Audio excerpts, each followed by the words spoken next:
Retired combat veteran from the first Gulf War and now Republican Senator Dave McCormick joins us.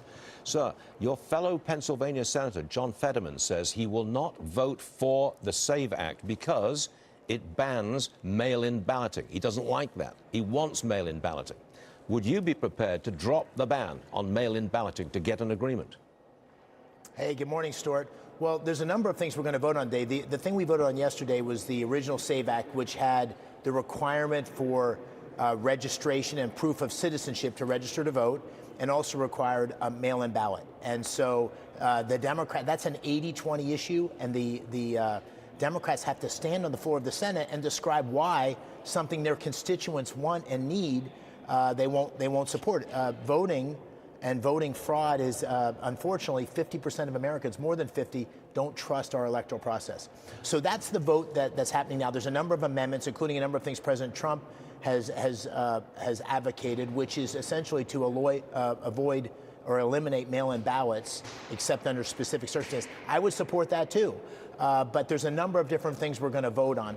The big picture here is that if a body of 100 people can't find 60 votes for an issue that's an 80-20 issue, that's a real disgrace, and that's a breakdown. And so we need to put the Democrats on the spot and have them defend this to their voters, and I think it's a tough thing to defend.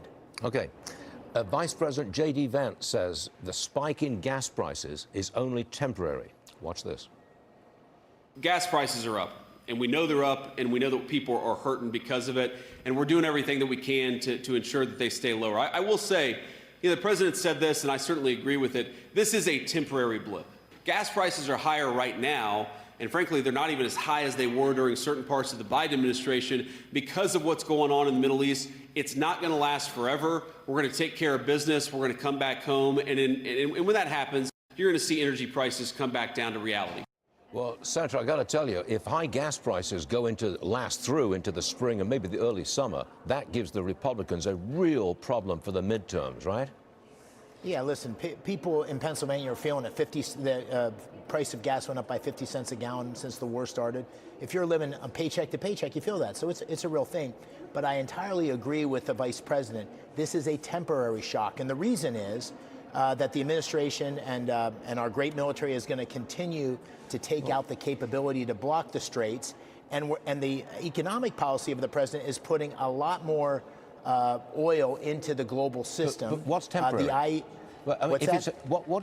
Fetterman said, sorry, what is temporary? If it's a temporary blip, what is temporary? Does it last for weeks or months? No, it's going to be, I think it's more likely to be weeks than months, but I would be shocked if the straits aren't open later this spring.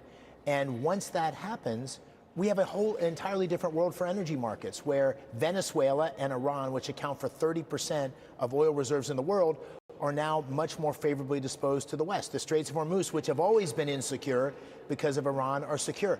So you got to look. Thank God we have a president and an administration that's focused on energy dominance, but it's going to be a much better world for energy when we get through this effort in Iran, and it was a necessary effort, not only to ensure economic stability, but to avoid and get rid of this horrible threat of Iranian terrorism and nuclear capability.